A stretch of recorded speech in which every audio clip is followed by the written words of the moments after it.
Thank you very much, the session chair. Without much formalities, I go directly to my presentation. The title of my presentation is Wood Imprints of Climate Change in Nepal Himalaya, and I highly acknowledge the organizers' support for giving me this opportunity to make this presentation. The Himalaya, that's the inspiration to the humankind since time immemorial, and also the challenge and opportunity for the climbers, researchers, explorers, saints and sages since historical time. Perhaps Nepal is the making of the Himalaya. Unfortunately, the Himalaya has to witness the impending impacts of global warming, that is climate change. So, unwillingly, I have to say the Himalaya has also been an indicator of the climate change in negative terms. This is a slide saying the average temperature trends in Nepal since 1975 to 2006. It clearly indicates the temperature average trend is increasing at a rate of 0.027 degrees Celsius per decade, with compared to the global 0.017 degrees Celsius. It means Nepal's average temperature is increasing by 50% to the global average. What about the precipitation? There is no such significant or clear trend in precipitation. However, there is a very clear indication of shifting in rainfall, and which is very erratic pattern these decades. The trend of climate change is increasing, and so the impacts. As the scientists are saying, the temperature will increase and the warming trend will be there over entire country. And by 2060, we are expecting something around 1.6 degrees Celsius in the south and 2.5 degrees Celsius in the north increased in the temperature. And same with the precipitation. It's projected that by 2069, some 30% of the precipitation will be decreased, especially in the eastern part. It is predicted that there will be no change in precipitation over north, center, and northwest. Observed trends of temperature in Nepal is that it's warming at the rate of 0.06 degrees Celsius per year in last 30 years, and based on the 49 stations. And the impacts are seen on glacial retreat, permafrost area shrink, snowline shift, and vegetation and biodiversity, especially on species loss and compositional change and rain shift. My presentation will focus on the fourth one, that is the impact of climate change and vegetation and biodiversity using the wood as tool. As you all know, tree is a recorder, a biological data bank that records and stores the information from the environment. Knowing the growing processes and how trees react to the different ecological factors, we should be able to read and understand this information. Most interestingly, trees do not speak lies like we do. They record whatever is there. So with the objective of conducting an ecological survey and to collect the ecological data we started a research study in 2007 on treating and climate change. The next objective was to collect 3 cores of major species for treating analysis. And third one was to assess the impact of climate change on vegetation shift and reconstruct the climatic history of the Himalaya. The journey started in 2007, and to support this journey, we first established a permanent plot on the way to the Everest. This is a picture of the Pyramid International Laboratory, which is at the highest altitude in the world, that is at 5,050 meters. And from where we started the dendroclimatic studies in 2007. And to support this study, we established a dendrochronological lab at Nepal Academy of Science and Technology in 2009, which is the first kind of such laboratory facility in Nepal.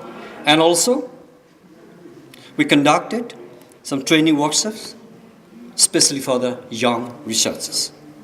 And the first, our attempt was to have such study at the altitude of around 4,000, that is at tree line, on the way to Mount Everest.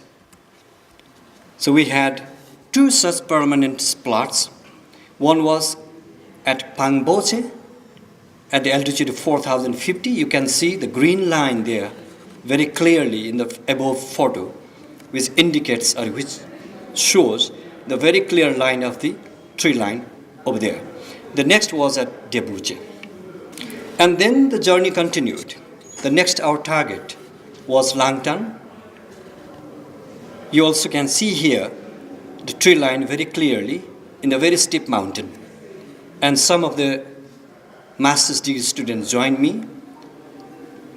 They joined me and also they did their work based on which they produced master's dissertation or thesis. And we have to do more. As you know, Nepal has something around 25% of lands covered by protected areas. So we targeted to have a study covering all these protected areas because we need some safe areas or protected areas to do such kind of study.